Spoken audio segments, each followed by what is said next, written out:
back, DragonCon. Crispy here. Got a very special guest with us, Karen Falk. Karen, welcome Thank you. to I'm DragonCon. so excited to be here. Now, this is your first DragonCon. It is. Pretty exciting stuff. And you're a really special case for us with you being involved with Henson and the archiving and things like that. Right. So it's a very serious industry position, and it's really fascinating. And I'm really excited to be able to have you here. So I hope that we live up to your hype for us. Oh, well, you know, I try to take my work seriously, but luckily I don't have a serious subject. You know, I'm so lucky with the content of what I do as a historian, and the stories I get to tell and the people I get to meet. And I work very closely with the Henson family, and they're so supportive of everything that we do on the archival side, and recognize the value of preserving the legacy of Jim Henson, and then of the last 25 years of the work under Lisa and Brian Henson's stewardship.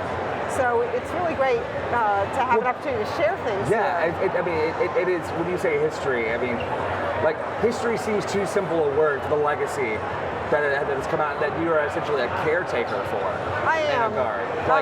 How long have you been doing that? So have you been there since? For 23 years. 23? Okay. Yeah, so shortly after Jim Henson passed away, Jane Henson established the Jim Henson Legacy, which is a not-for-profit dedicated to the preservation and presentation of Jim's body of work. Yes. And so, sort of in parallel with that, she saw a need to bring in somebody to organize and care for the company archives. Okay. And so I was hired to take that role. And really, everything existed. It just was in boxes, unmarked boxes in storage. And so it was a long haul, pulling everything, seeing what it was, cataloging it, rehousing it. And then really for the last 10 years, I spent most of my effort in finding ways to share the archives. And I think you've come across a unique opportunity with the CPA, Center for Puppetry Arts here in Atlanta. There's the whole Henson wing that's opening up fairly soon. It's on November 14th, is the public opening, and we're so excited about it. We have a collection of puppets that were the Henson family historical puppet collection that we've worked with the legacy to care for, and we wanted them presented and available to the public, and we are not that kind of facility. So we were so happy when we heard, it was I guess about 8 or 9 years ago, that the CPA was looking into expanding their exhibit area, because they have a wonderful collection. And so we approached them and said, would you be interested in making something bigger and including a Henson gallery? And they, of course, were delighted. Jim has a long relationship with the family. He was there for the event, the family's been there constantly.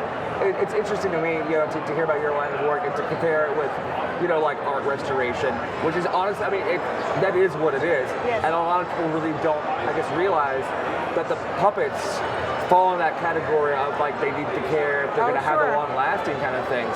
Is there a particular puppet that you've been involved in that has just been such a large amount of work to make sure it's restored and maintained? Have you been involved in the process to make sure that history is back, or maybe not so much like a puppet, but like a piece? Well, certainly. I mean, the whole story has been a lot of work because luckily there's tons of material. Jim saved everything. And we really want to document the creative output of the company, everything from strips and puppet designs, press clippings, and then, of course, puppets and the media materials. We have something like 95,000 items in our media library. That's not a small number, mind you. It's not, and that includes Henson's home movies. It includes tests that Brian Henson did on new technology. It's a huge range of things, and I have a small but very robust team that works with me to help preserve these things. The puppets are a special case. The 3D puppets, they were made for performance, and they were made for use on television. They were not created with the idea that they would last forever. Lasting, exactly, And so some of them are easier to take care of than others. Certainly the fantasy foam latex is the most complicated. The degrading and everything. What's incredible is that the Center for Puppetry Arts, they have a team of conservators that have been working with Bonnie Erickson from the Jim Henson Legacy. She was a puppet builder and designer who worked with Jim, designed Miss Piggy. And so she's been overseeing it, and they've hired professional conservator consultants who have been consulting on materials, and they have conserved, I think, close to 200 puppets in the last year. Wow. And they look wonderful. In fact, if you're here at the con, yeah. you can go to the art gallery. Yeah, I remember the art, we have an art show. The art show in the back. Yeah. And there are 6 puppets from the Henson collection. 6? I knew about 2 of them. I didn't realize there were going to be 6. They look really wonderful. Yeah. And that's just to give you a taste of what you're going to see over at the Center for That's really cool. I know, like, there's one thing that DragonCon has become known for is being a good home of the puppet community and the big supporters. So seriously, if you're a puppet fan, make it down there. I think you're really going to love what you see. I know today is Friday. We're doing this on Friday. You've got all weekend. Go check it out. Yeah. And if you see this online, make it down to Atlanta and see all these thousands, I guess, by the time it's done. It's going to take time to on display for the Henson Wing and right. also I mean, the first incarnation of the gallery will have about 75 puppets on view. That's a robust number. And tons of video because, you know, in the end, it wasn't the puppets that was the final product, it was the work that ended up on the screen. Yeah. And so we felt it was so important to be able to show that. So we have a lot of video in the exhibit.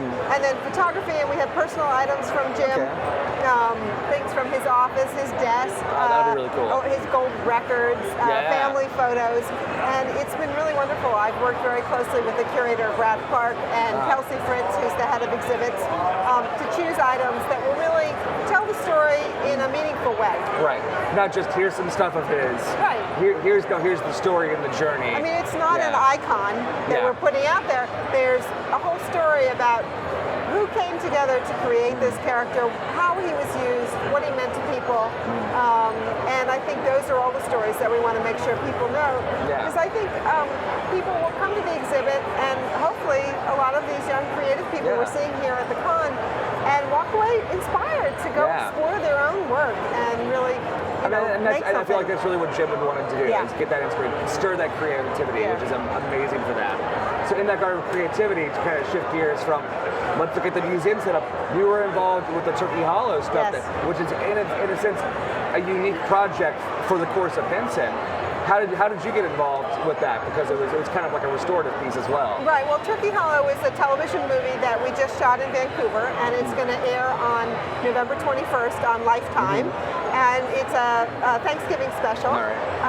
And it was sort of a rare thing for me to get involved in a production because I usually sort of do after the fact. Yeah. But this was based on a story outline that Jim Henson and Jerry Jewell wrote in 1968. And Jim designed puppets for it, which he and Don Celine built. And they pitched this television special, Thanksgiving television special, to the networks. And they weren't able to sell it. And it went into a box. And then eventually it became part of the archives. So we've been looking for things in the archives that would be of interest to people today, and that seem like good ideas. Yeah. And so we've pulled some things working with our graphic novel publishing company, Archaea, and we've recreated scripts that had never been shot in the form of graphic novel. But this particular script, Turkey Hollow, really stood out, and Lisa Henson has been instrumental in this whole process in assessing the various things that we pull from archives. She has such a good eye for story. And so she said, let's try to produce this as a television movie. And so she went out and tried to shop it around, and like got new writers to come in because it wasn't a full script. It was a very detailed. It was 15 pages, so it was very detailed. But she brought in writers and then brought in Kirk Thatcher, who's worked with us on so many things. You guys have been stuck with Kirk for a while, I hear. So I don't think you're going to get rid of him anytime soon. Well, he worked with Jim, in the 1980s, and I have a lot of artwork that Kirk did in the archives too. So we'll have the Kirk Thatcher gallery someday. But anyway, so it's been a very exciting process for me because to see something that really tells about Jim and Jerry's sensibility and the kinds of creative output they wanted to see, and have it brought up for modern audiences, but not without losing its heart, really. The original, And I think Kirk has done a wonderful job. Very cool. Polishing the script and then directing it. And I'm very excited about it. Really looking forward to seeing that. You were involved during the process, but now you're ready to see the finish, to see what everyone else is going to get to see. Right. And I'm looking forward to it. That's going to be on Lifetime. November 21st. Right? Yeah.